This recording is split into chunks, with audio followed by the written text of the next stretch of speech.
আমি গতকাল মুখ্যমন্ত্রী বিধানসভায় দাঁড়িয়ে একটি কম্প্যারিজন দিয়েছেন, একটা স্ট্যাটিস্টিক্সের মধ্যে উনি দেখিয়েছেন যে কম্প্যারেটিভলি 0.% ইত্যাদি দিয়ে পশ্চিমবঙ্গে ধর্ষণটা নাকি অন্য রাজ্যের চেয়ে খানিকটা কম হয়। দেখুন কি বলেছেন উনি।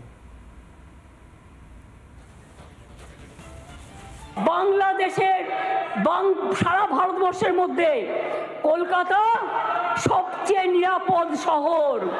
মনে রাখবেন, কলকাতায় উত্তরপ্রদেশে 7 লক্ষ নারী নির্যাতনের ঘটনা ঘটেছে, গুজরাটেও 5 লক্ষ নারী নির্যাতনের ঘটনা ঘটেছে, আর বাংলায় যারা রেকর্ড করেছে তারাও 1.5 লক্ষর কাছাকাছি আছে, কিন্তু সেখানে বিচার হচ্ছে, বিচার পাচ্ছে। বিচারে কোর্টে যদি কোনোটা আটকে থাকে সেটা কোর্টের দায়িত্ব তাড়াতাড়ি করার। দেশে প্রতি লক্ষ মহিলা জনসংখ্যায় যেখানে 4.5টি ধর্ষণের ঘটনা ঘটে, সেখানে বাংলায় হার 2.3। তাও আমি মনে করি এটা একটাও হওয়া উচিত নয়। রাজস্থান, হরিয়ানা, মধ্যপ্রদেশের মতো রাজ্যগুলোতে এই হার বাংলার কয়েক গুণ বেশি। বাংলার নামে যারা কুৎসা করে বেড়াচ্ছেন তাদের বলি, ধর্ষণের সবচেয়ে কম ঘটনা ঘটেছিল কলকাতাতেই, 19টি শহরের মধ্যে মাত্র 2টি, সর্বভারতীয় গড় 6.7। তাও আমি একটি ঘটনাও সমর্থন করি না। ডক্টর সজলের কাছে যাব। ডক্টর সজল, বিনীত গোয়েল যখন শিরদাঁড়া উপহার নিচ্ছেন, শিরদাঁড়া রাখা রয়েছে, তখনই তার একটু আগে মুখ্যমন্ত্রী মমতা বন্দ্যোপাধ্যায় এই গড়ের হিসেবগুলো দিলেন। দেশে প্রতি লক্ষ ধর্ষণ 4.75, বাংলায় প্রতি লক্ষ 2.3।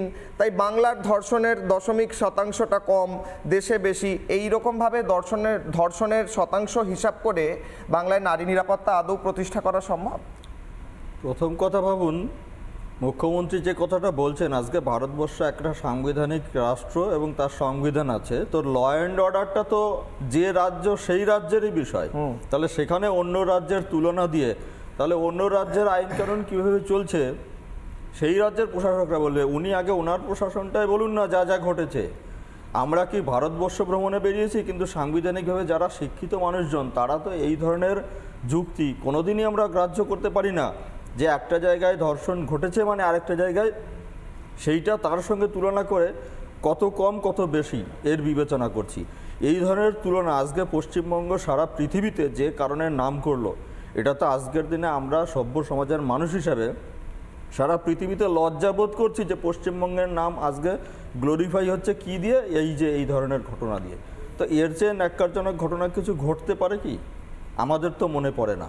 এবং গতকাল যে জুনিয়র চিকিৎসকরা শিরদাঁড়া উপহার দিচ্ছিল এবং সমস্ত কিছু, তখন আমরাও সিনিয়র চিকিৎসকরা তাদের সলিডারিটির জন্য পাশে ছিলাম এবং ওই জায়গায় যে ব্যারিকেড খোলা হয় সমস্ত কিছুতে আমরা দাঁড়িয়ে দেখেছি। তো সেই জায়গায় দাঁড়িয়ে আজকে পুলিশের কোন অবস্থায় পৌঁছলে একটা অহিংস আন্দোলনের জন্য 9 ফুটের উঁচু লোহার ব্যারিকেড এবং তার সামনে আরও ব্যারিকেড, এটা কি ধরনের রাজ্য চলছে আমরা এখনো বুঝতে পারছি না। প্রশাসন কোন অবস্থায় পৌঁছেছে? তো একজন চিকিৎসক হিসেবে এই জুনিয়র ডক্টররাও চিকিৎসক, আপনারা তাদেরকে নেতৃত্ব দিচ্ছেন বা তাদেরকে ইন্সপিরেশন দিচ্ছেন। গতকাল আমি কভার করতে গেছিলাম রুবির মোড়ে, সেখানে এত বড় একটা হিউম্যান চেইন হয়েছিল। Junior doctors, medical staff, senior doctor থেকে শুরু করে আইনজীবী, হাউসওয়াইফ প্রত্যেকে ছিলেন। আজকে কি মনে হচ্ছে যে যারা গদির ওপর বসে আছেন তাদের কোথাও যেন ভয় লাগছে, কাঁপছে, বুকে কাঁপন ধরেছে? আজকে অবশ্যই যেখানে এই যে সমস্ত আন্দোলন যা যা ঘটছে, একটা বিভিন্ন রাজনৈতিক দলের রাজনৈতিক আন্দোলন আমরা এর আগে দেখেছি, কিন্তু আজকে এরকম সামাজিক গণ আন্দোলন আমার এই 40 বছর বয়সে বা পুরনো ইতিহাস ঘেটে আমি কিন্তু খুব একটা নজরে পড়েনি। তো শাসকের এখানে ভয় পাওয়াটাই স্বাভাবিক, কারণ জনগণের উপরেই সমস্ত কিছু। তারাই আইন তৈরি করে, তারাই প্রশাসন তৈরি করে, তারাই সমস্ত কিছু তৈরি করছে। এটা শাসকের ভয় লাগবে, এটা আমরা সকলেই বুঝতে পারছি, কম বেশি যারা বাইরে আছে তারা সবাই বুঝতে পারছি। এক্স্যাক্টলি। আমি শুভজিতের কাছে যাব। শুভজিতের কাছে যাওয়ার আগে আমি পিসিআরকে একবার জিজ্ঞেস করব যে মমতা বন্দ্যোপাধ্যায় কলকাতা পুলিশকে যিনি বারবার স্কটল্যান্ড ইয়ার্ড বলেন, তার একটি বাইট ছিল যে আরজি কর নিয়ে কলকাতা পুলিশ দারুণ কাজ করেছে। সেই কলকাতা পুলিশের বাইকটা শোনাবো, বা মমতা বন্দ্যোপাধ্যায় কলকাতা পুলিশ সম্পর্কে কি বলেছিলেন, এবং তারপর আজকের এই পরিস্থিতি, তারপর আসছি আলোচনা।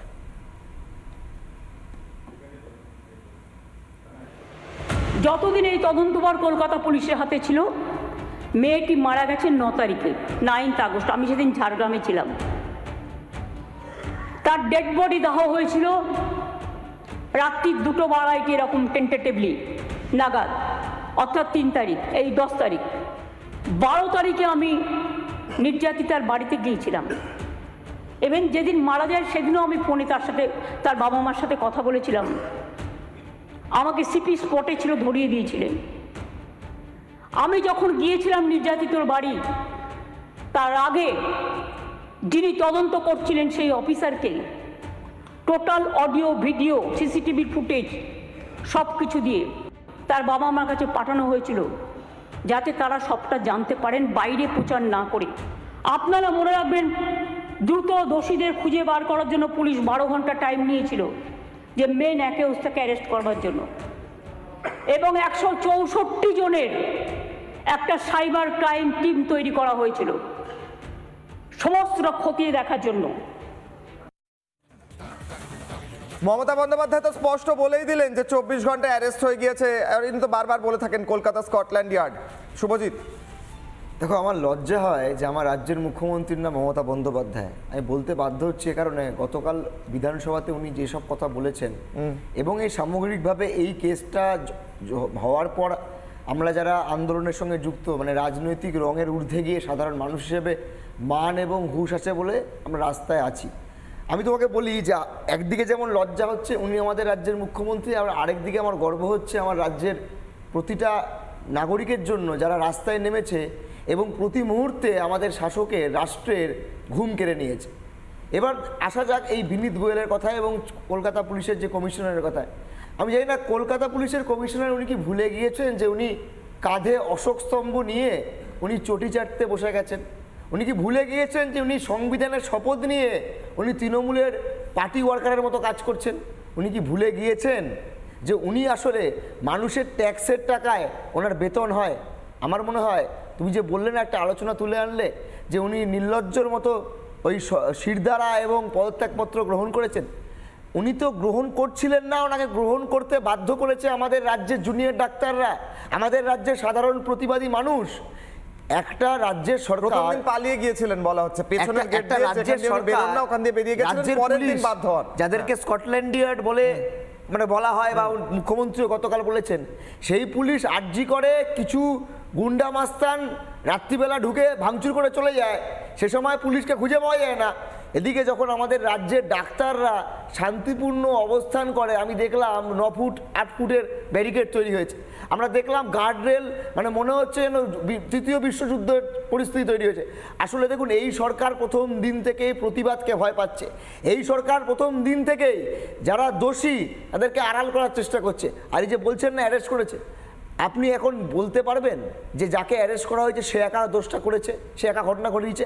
আমি জানি না, সে করতেও পারে, নাও করতে পারে, বা আরও অনেকে করতে পারে, কিন্তু এই কনক্লুশন কি একে আমরা কোর্ট কি এসছে, বা যারা বিচার করছে তারা কি এসছে যে ইনিই করেছেন? তাহলে বারবার কলকাতা পুলিশ যে বলছে আমরা দোষীকে ধরে নিয়েছি, আরে দোষী মানে কি? ওনাদের সন্দেহ হয়েছে, কাউকে ধরেছেন সিসিটিভি ক্যামেরার ভিত্তিতে। তো সিসিটিভি ক্যামেরায় কি আর কাউকে খুঁজে পাওয়া যায়নি? আমি যদি তোমাদেরকে এখানে প্রশ্ন করি, তোমাদের একাধিক শোয়ে আমি এসেছি, অন্য জায়গাতেও গেছি, তাহলে ওই সিসিটিভি ওই সেদিন কি আর কেউ ছিল না ওই হসপিটাল চত্বরে? আর কেউ কি ওই রোস্টার বা ওই যে রেজিস্টার সেগুলো কোথায় গেল? কলকাতা পুলিশ প্রথম দিন থেকে এই কেসের সুরাহা করতে নামেনি, তারা প্রথম দিন থেকে এভিডেন্স ট্যাম্পার করার জন্য একটা ব্রেকিং রয়েছে। আসছি তোমার কাছে, একটা ব্রেকিং নিউজ রয়েছে। বাংলায় কেন্দ্রীয় বাহিনীর মহিলা জওয়ানদেরও নিরাপত্তার অভাবের কথা উঠে আসছে। অসহযোগিতার অভিযোগ তুলে সুপ্রিম কোর্টে হলফনামা স্বরাষ্ট্র মন্ত্রকের। পশ্চিমবঙ্গে কেন্দ্রের বিরোধিতাই দস্তর হয়ে দাঁড়িয়েছে, তীব্র আক্রমণ করেছে কেন্দ্র। অর্থাৎ মহিলা জওয়ানদের রাখার ক্ষেত্রে, তাদের ডিপ্লয়মেন্টের ক্ষেত্রে পশ্চিমবঙ্গ সাহায্য করছে না, এমনটা কেন্দ্রীয় সরকার সুপ্রিম কোর্টে হলফনামা দিয়ে জানিয়েছে। এই মুহূর্তের বিগ ব্রেকিং, মহিলা যে সিআইএসএফ জওয়ানরা এসেছেন তাদের নিরাপত্তার অভাব হয়ে যেতে পারে বলে মনে করছে কেন্দ্রীয় স্বরাষ্ট্র মন্ত্রক।